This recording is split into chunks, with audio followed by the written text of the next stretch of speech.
Salut, ça va bien? Aujourd'hui, j'ai pas le temps, compilation d'animé, c'est parti. Midara na Ao-chan wa Benkyu ga Dekinai. Dans cet animé, on va suivre l'histoire d'une jeune fille du nom de Ao. Et tout simplement, elle est au lycée et vous connaissez les animés dans un lycée, il y a plein de problèmes. Sauf que ces problèmes à elle, c'est surtout qu'elle veut étudier. Elle ne veut absolument pas avoir un petit ami ou bien se faire des amis, tout simplement, elle veut juste étudier.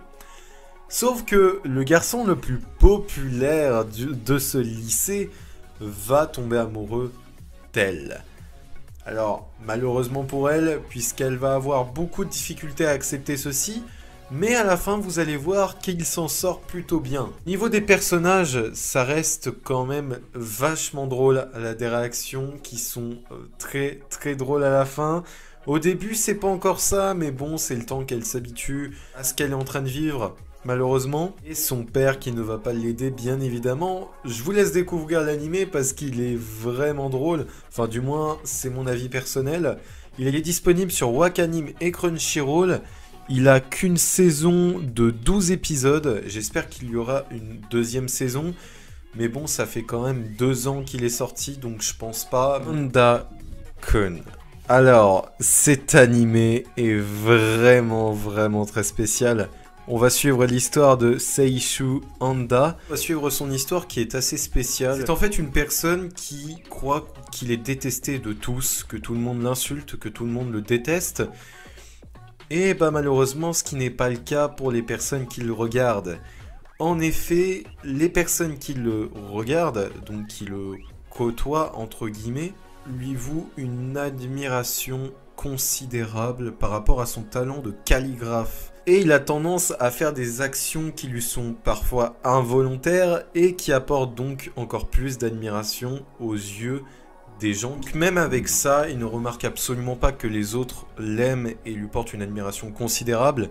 Mais encore une fois, il pense que tout le monde le déteste et c'est malheureux de penser ça. Et il va faire des actions qui vont aider son prochain involontairement.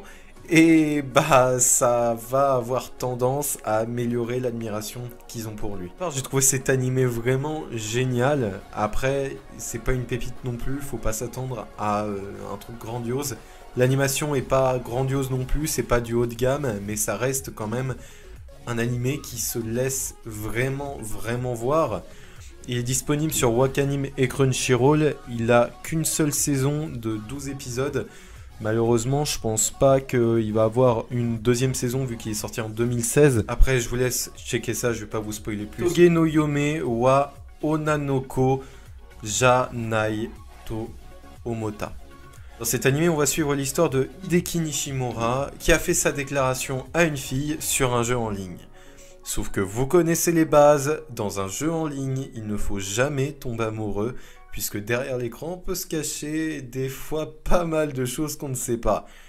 Et c'est le cas de Hideki, parce que la fille qui se retrouvait être une fille de jeu trouve être un homme derrière l'écran, malheureusement. Et ça, ayant le cœur brisé, ce cher Hideki décide de ne plus faire confiance aux femmes et de faire sombrer ce souvenir-là. Et un beau jour, une fille qui est en ligne avoue être amoureuse de lui, et cette fois-ci, il s'agit bien d'une lycéenne. Et ouais, elle s'appelle Ako Tamaki.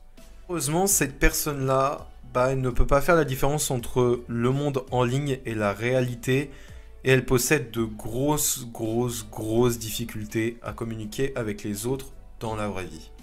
Donc c'est pour ça qu'elle s'enferme dans le jeu, mais elle ne sait pas faire la différence malheureusement. Donc pour elle, avouer ses sentiments dans le jeu en ligne, ça veut dire que dans la vie réelle, elle avoue aussi ses sentiments.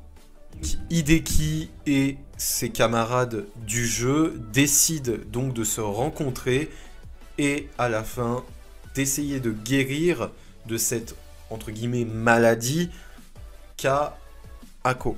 Qu'une saison de 12 épisodes malheureusement, mais bon là je pense pas non plus qu'il y aura une saison 2 vu qu'il est sorti en 2016 encore une fois, c'est assez dommage mais voilà. J'ai vraiment aimé et franchement je vous laisse aller checker, disponible sur Wakanim et Crunchyroll en VOSTFR. Voilà, on arrive à la fin de cette vidéo, j'espère qu'elle vous aura plu. Si c'est le cas, n'hésitez pas à liker, commenter, partager et à vous abonner avec la petite cloche supplément mayonnaise comme d'habitude. Bref, moi je vous laisse.